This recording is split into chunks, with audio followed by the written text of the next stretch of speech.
Hello friends, welcome back on YouTube channel. दोस्तों, स्वागत है आपके अपने स्कूल डियर स्कूल में। तो दोस्तों, पिछली वीडियो हमने पढ़ा था क्लास 10 का त्रिभुज में, ठीक है। और आज हम पढ़ेंगे उसी त्रिभुज में जो समरूपता, सर्वांग इत्यादि चीजें, सारी चीजें हमने डिस्कस कर ली थी।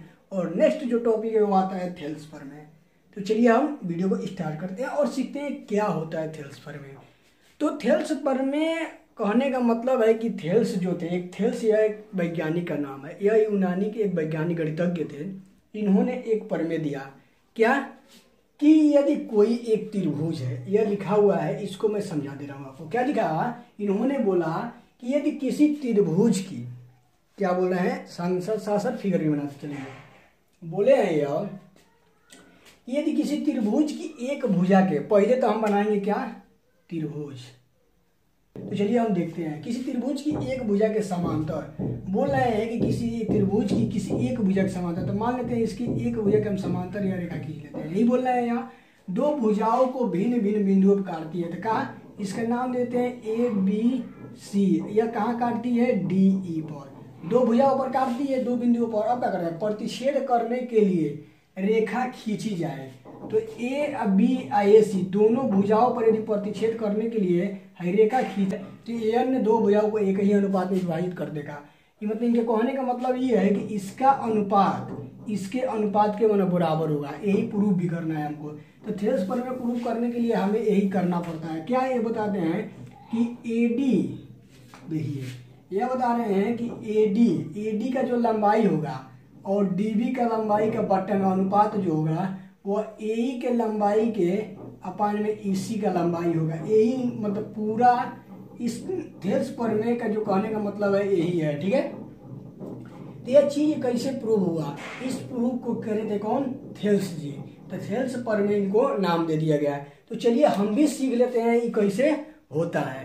तो चलिए आगे बढ़ते हैं। आगे बढ़ने से पहले हम क्या करेंगे, इस त्रिभुज में कुछ रचना करना पड़ेगा, ठीक है। तो उस रचना को करने के लिए हम क्या करेंगे, पहले क्या करेंगे, इस बी को ई से मिला देंगे। मतलब कहा कि हेंगा एगो रचना कर देंगे, ठीक, बात समझ में आ रही है। इसी प्रकार इस पॉइंट को और इस पॉइंट को मिला देंगे तो ये बन जाएगा एगो त्रिभुज है। क्या बनेगा, डी ई बी पहले जो बना था, एगो बाद में क्या बना है, डी ई सी बन गया है, ठीक है।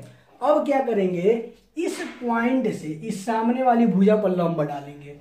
तो जब इस पर लंब डालेंगे कुछ इस तरह आपको दिखाई देगा, ठीक है। और इस पर से इस पर लंब डालेंगे तो कहीं इस तरह दिखाई देगा, ठीक है। इसको नाम दे देते हैं यम और इसको नाम दे देते हैं यन, क्योंकि जहाँ लंब डाला है उसका भी नाम जरूरी है, यन। चलिए आगे बढ़ते हैं। अब देखिए, इतना काम करने के बाद हल कैसे करेंगे, मतलब इसको प्रूव करने का तरीका क्या होता है। पहले लिखते हैं उपपत्ति। उपपत्ति में लिख लेते हैं, आपको स्क्रीन में भी दिखाई दे रहा होगा कि उपपत्ति में लिख देते हैं कि माना यह एक एबीसी एक त्रिभुज है, ठीक है। और इसमें जो जो क्वेश्चन में दिया रहता है वो यहाँ पे लिख लेते हैं। तो क्वेश्चन में क्या दिया है, त्रिभुज एक भुजा है, मतलब एबीसी एक त्रिभुज है, त्रिभुज एबीसी है। अब इसमें क्या दिया है कि दो भुजाओं को भिन्न भिन्न बिंदुओं पर प्रतिच्छेद करने की रेखा खींची जाए तो अन्य अनुपात में विभाजित। मैंने कहा कि डी का है समांतर है बीसी की। इससे हमें पता चल रहा है कि डी समांतर किससे है, बीसी से है। और डी कहाँ है, ए बी पर डी प्रतिच्छेद करता है, बिंदु ए बी पर बिंदु डी है और ए सी पर कौन सा बिंदु है, ई है, ठीक है। यहीं पर प्रतिच्छेद कर रहा है, क्या डी ई और बी सी समांतर हो रहे हैं। तो आगे बढ़ते हैं। अब क्या किए हैं हम, नेक्स्ट अपने मन से क्या क्या किए हैं, रचना किए हैं उसमें। तो रचना लिखेंगे यहाँ पर। क्या किए हैं, बी से ई को मिला दिए हैं, बी से ई को मिलाया, चाहे इसे भी लिख सकते हैं, बी ई को मिला दिया है, बी ई को मिलाया। उसके बाद क्या किया, बी ई और डी सी दोनों को लिख रहे हैं, बी ई और डी सी को मिला दिया। अब ई से लंब डाले हैं ए डी रेखा पर, ई से, चाहे डायरेक्ट लिख सकते हैं, ई एम क्या है, ई एम लंब है किस पर, ए डी पर, शॉर्ट फॉर्म में लिख ले रहे हैं। और डी एन क्या है, लंब है ए ई पर। यहाँ तक सभी को क्लियर है। देखिए, यहाँ तक सारा चीज होने के बाद फाइनली हम क्या करेंगे, इसलिए अब लगाएंगे इसलिए। अब असली मजा है। अब क्या करेंगे, ध्यान से देखिएगा, यह जो त्रिभुज बन रहा है, एक हमारा त्रिभुज क्या बन रहा है, यह वाला है। आप ध्यान से देखिए, डी बी ई एक त्रिभुज बन रहा है और ए डी ई एक त्रिभुज बन रहा है। तो क्या करेंगे, हम लिखेंगे त्रिभुज ए डी ई का क्षेत्रफल, इसलिए त्रिभुज ए डी ई का क्षेत्रफल। तो क्या हो जाएगा, ए डी ई का क्षेत्रफल निकालेंगे तो हम क्षेत्रफल जानते हैं 1/2 आधार गुणा में ऊंचाई होता है, मतलब लंब वाला। ठीक है, तो 1/2 गुणा में आधार क्या है इसका, ए डी है, जिस पर लंब रहता है उसी को ना बोलते हैं आधार। तो ए डी है इसका, ऊंचाई क्या है हमारा, एम है, मतलब का लंब है, आधार गुणा ऊंचाई। ठीक है, ए डी ई का क्षेत्रफल प्राप्त हो गया। इसी प्रकार हम डी बी ई का क्षेत्रफल ज्ञात कर लेंगे। तो त्रिभुज डी बी ई का क्षेत्रफल, डी बी का क्षेत्रफल, डी बी ई का क्षेत्रफल क्या हो जाएगा, हाई देखिए डी बी ई का क्षेत्रफल। तो इस डी बी ई के लिए भी तो यह लंब का काम करेगा। जैसे मान लेते हैं यह त्रिभुज, आपको हम यहाँ पर दिखाते हैं कैसे होगा ये, इस तरह यह त्रिभुज है, मानते हैं कि हाई डी है, हाई बी ई है, हाई बी है। ठीक है, तो यदि यहाँ से हम लंब डाले हैं, यह कुछ ऐसे होगा। ठीक है, तो इस त्रिभुज को निकालने के लिए क्या किया है कि हाई रेखा जो बढ़ गया है ये आगे, ठीक है, डी आई ए तक बढ़ गया है और इसी पर से ना लंब डाले हैं इस पर, तो यहाँ पर यह आया है। तो इस त्रिभुज के क्षेत्रफल यदि निकाले तो हम इसको भी लंब मान सकते हैं। तो क्या लिख देंगे, 1/2 गुणा में आधार क्या हो जाएगा हमारा, यह हो जाएगा A B, sorry D B का और आधार हमारा यही रह जाएगा, डी बी गुणा में ई एम। ठीक है, यहाँ से हमें क्या निकल गया, त्रिभुज ए डी का क्षेत्रफल और त्रिभुज डी बी का क्षेत्रफल। चलिए आगे बढ़ते हैं। चलिए, तो हमने यहाँ तक कर लिया है। अब क्या करेंगे, अब देखिए इस तरह का तो हमने त्रिभुज के क्षेत्रफल ज्ञात कर लिया। इसी प्रकार हम क्या करेंगे, देखिए यहाँ तक आ गया है, तो हम क्या करेंगे, इन दोनों त्रिभुज के क्षेत्रफल का क्या कर लेंगे, अनुपात ज्ञात कर लेंगे। यदि इन दोनों त्रिभुज के क्षेत्रफल का यदि अनुपात ज्ञात करें तो हम चलिए यहीं पे मार देते हैं, इसका बट्टा कर लेते हैं। ठीक है, तो यदि इसका अनुपात निकालेंगे तो क्या होगा, इसका तो अनुपात क्या हो जाएगा, एरिया ऑफ त्रिभुज ए डी ई का क्षेत्रफल। ठीक है, और नीचे का हो जाएगा एरिया ऑफ त्रिभुज डी बी ई। ठीक है, यह एरिया का नोटेशन है। इक्वल टू कितना आ जाएगा, 1/2 से 1/2 कैंसिल हो जाएगा, ई एम से, यह ई एम है, एम से कट जाएगा, कितना हो जाएगा, ए डी बट्टा में डी बी। ठीक है, इसको इक्वेशन नंबर फर्स्ट मान लेंगे। सेम इसी तरीके से हम यदि इस प्रकार इधर भी करें तो लिख सकते हैं यहाँ पर इसी प्रकार डी ई सी का क्षेत्रफल, इसी प्रकार क्या हो जाएगा, पुनः निकालेंगे त्रिभुज ए डी ई का क्षेत्रफल, ई डी ई का क्षेत्रफल। इस पर क्या मानेंगे, उधर वाला लंब मानेंगे।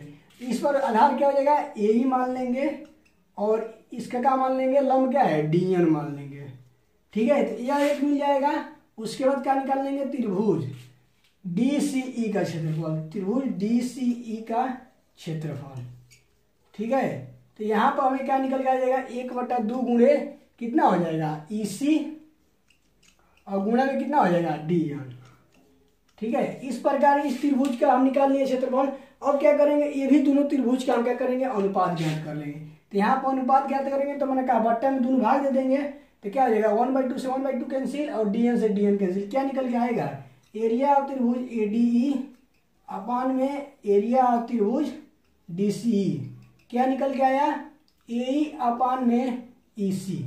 यह समीकरण, इसको 2 मान लेंगे। ठीक है, अब देखिए एक चीज हम यहाँ पर ध्यान से देखेंगे कि डीबीई का क्षेत्रफल, ठीक है, यह डीबीई का जो क्षेत्रफल होगा, ठीक है, डीबीई का जो क्षेत्रफल होगा यह वाला, वही हमारा क्या होगा, डीसीई का क्षेत्रफल होगा। क्यों होगा भाई, यह डीबीई का जो क्षेत्रफल होगा वही डीसीई का भी क्षेत्रफल होगा। माना हाई वाला क्षेत्रफल और यह वाला क्षेत्रफल बराबर होगा। क्यों होगा, यहाँ पर लिख लेते उसके बाद समझाते हैं। मतलब कहा, area of DBE equal to area of त्रिभुज डीसीई। ठीक है, यह हो गया। क्यों होगा, अब इसको मान लेंगे समीकरण नंबर 3। क्यों, यह त्रिभुज का क्षेत्रफल जो होगा वो बराबर होगा, इसलिए होगा कि क्योंकि यह दोनों एक ही आधार पर बने हुए त्रिभुज हैं, इसलिए क्या होगा, इसका एरिया सेम हो जाएगा। अब यदि एरिया सेम हो गया तो फर्स्ट और सेकेंड और थर्ड मतलब क्या, 1 और 2 समीकरण फ्रॉम इक्वेशन फर्स्ट सेकेंड व थर्ड। फर्स्ट, सेकेंड और थर्ड से हम तुलना करेंगे तो यह वाला देखेंगे, यह वाला इसके बराबर हो जाएगा। मतलब क्या, AD बराबर AD अपान में DB इक्वल टू AE अपान में AC। ठीक है। अब क्या हमको देखना था, जैसे देखिए DBE का क्षेत्रफल कितना है, DC है। तो मान लीजिए कहीं भी DB की जगह पर DC रख ले, मान लीजिए यहीं पर हम DB की जगह पर DC रख लेंगे, तो देखिए एरिया ऑफ ADE अपान में एरिया ऑफ DCE। ठीक है, समझ रहे हैं बात को। यहाँ पर area of ADE area of DCE, तो दोनों त्रिभुज का अनुपात जब बराबर होगा तो इधर वाला भी बराबर होगा। मतलब क्या, AD अपान में DB इक्वल टू AE अपान में EC। यह जो होगा, अब देखिए यह चीज को ध्यान से देखेंगे जब हम कहा पाएंगे AD अपान में DB, AD अपान में DB और AE अपान में EC। यह क्या है हमारा, इस दोनों त्रिभुज के भुजाओं का अनुपात है। क्या है, भुजाओं का अनुपात है। और यही क्या कहलाता है, थेल्स प्रमेय। यहीं पर प्रूफ हो जाता है थेल्स प्रमेय। थेल्स प्रमेय यही ना कहता है कि यदि कोई त्रिभुज हो और किसी एक भुजा के समांतर कोई रेखा खींची जाए तो दो अन्य भुजाओं के अनुपात क्या होंगे, बराबर होंगे। जिस पॉइंट पर काटेगा तो AD अपान में DB और AE अपान में EC हमने प्रूव करके देख लिया कि कैसे आता है। आशा करता हूँ आपको थेल्स प्रमेय पूरा समझ में आया होगा। तो प्लीज़ वीडियो को लाइक करके जाइएगा और चैनल को सब्सक्राइब कर लीजिए। ठीक है, और अपने दोस्तों में शेयर कर दीजिएगा जिसको थेल्स प्रमेय नहीं आता है। मिलते हैं नेक्स्ट वीडियो में, तब तक के लिए बाय बाय।